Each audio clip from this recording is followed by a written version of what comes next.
रमेश जी के अकेलेपन के दुख ने अब बचपना का रूप लेना शुरू कर दिया था।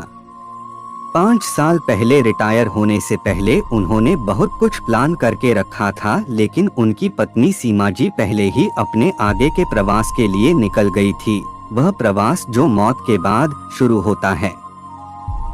रमेश जी सीमा जी के बिना अपने आप को बहुत अकेला महसूस करते थे, लेकिन समय के साथ उन्होंने अपना रूटीन बदल दिया था।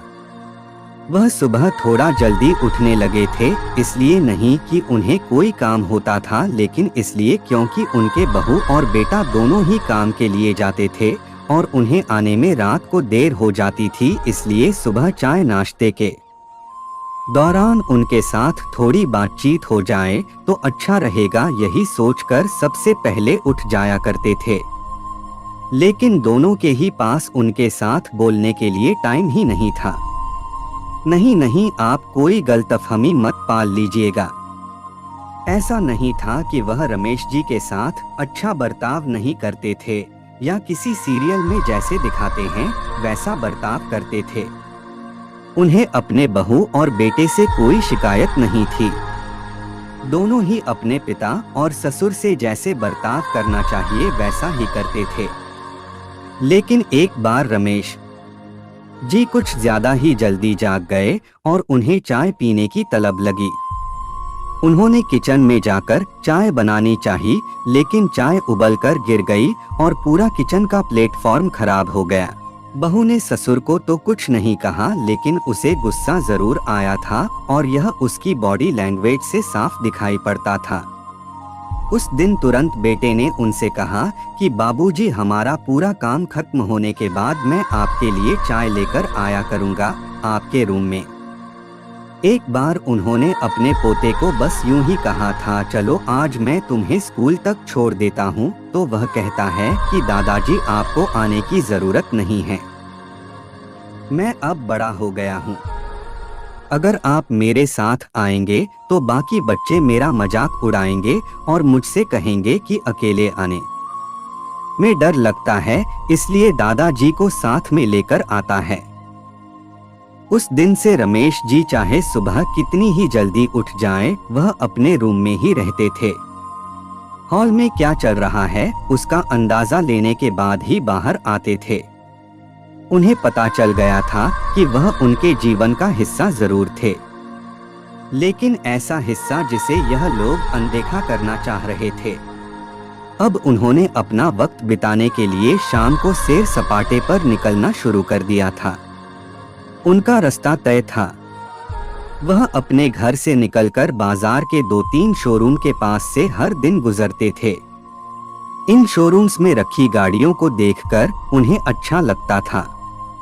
उन्हें पहले से ही गाड़ियों का शौक था, इसलिए यहाँ उनका वक्त अच्छा कटता था। एक दिन गाड़ियों में कुछ अलग दिखा। कई सारी नई और ब्रांडेड गाड़ियों में एक पुरानी गाड़ी ऐसी भी थी जो अलग रखी हुई थी। उसके लिए अलग जगह थी, उसे अलग तरीके से सजाया हुआ था। कुतूहलवश उसे देखने के लिए वह अंदर गए तो एक नए चमचमाते कपड़े पहने हुए सेल्समैन उनकी तरफ आया और बोला, आइए सर, कौन सी गाड़ी देख रहे हैं रमेश जी हिचकिचाते हुए बोले, नहीं, मैं सिर्फ देख रहा था, मुझे खरीदनी नहीं है। मुझे बस उस पुरानी गाड़ी को देखकर विचार आया कि इतनी पुरानी गाड़ी शोरूम में कैसे। दरअसल यह एक विंटेज कार है सर, इसे हमारे शहर के राजा ने आजादी के पहले खरीदी थी।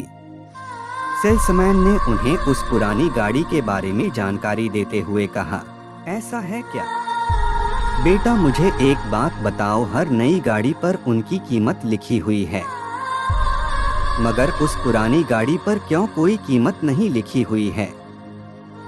क्या उसे बेचना नहीं है? रमेश जी का सवाल सुन सेल्समैन बोला, सर, ऐसी विंटेज गाड़ियों की कीमत पहले से तय नहीं होती, इनके सही कस्टमर को ही इनका सही मूल्य पता होता है। अगर थोड़े शब्दों में कहूं तो यह गाड़ी महंगी से ज्यादा मूल्यवान होती है। रमेश जी उस शोरूम से बाहर आ गए। कोई विचार उनके मन में कौंध रहा था, लेकिन क्या वह उन्हें समझ में नहीं आ रहा था। ऐसे ही कई दिन गुजर गए। अब आते जाते रमेश जी उस पुरानी गाड़ी को बड़े प्यार से देखते थे। कुछ दिनों के बाद उन्होंने देखा कि उनके बहू, बेटा और पोता सभी ने छुट्टी ले रखी थी।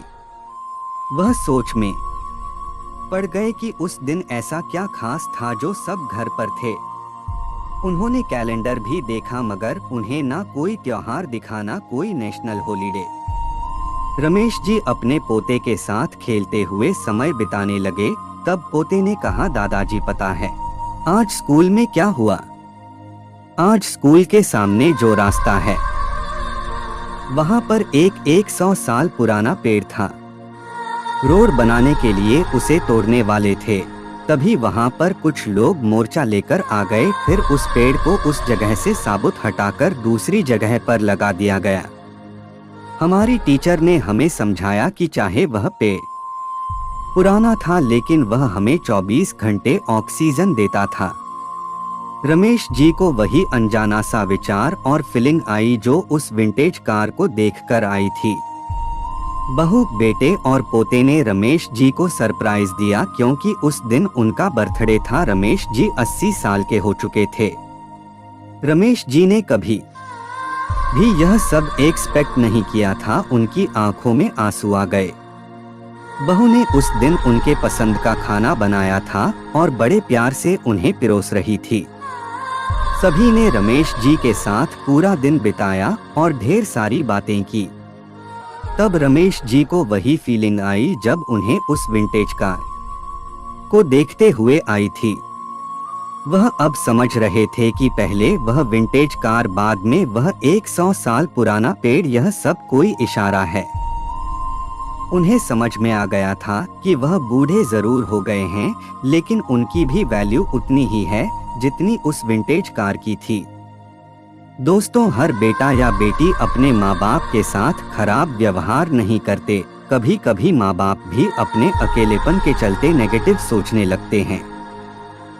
इस कहानी को उन सभी माँ बाप और बेटा बेटियों के साथ शेयर कीजिए जो एक दूसरे को तो बेहद प्यार करते हैं, लेकिन कुछ परिस्थितियाँ और गलतफहमियों की वजह से एक दूसरे से दूर होते जा रहे हैं।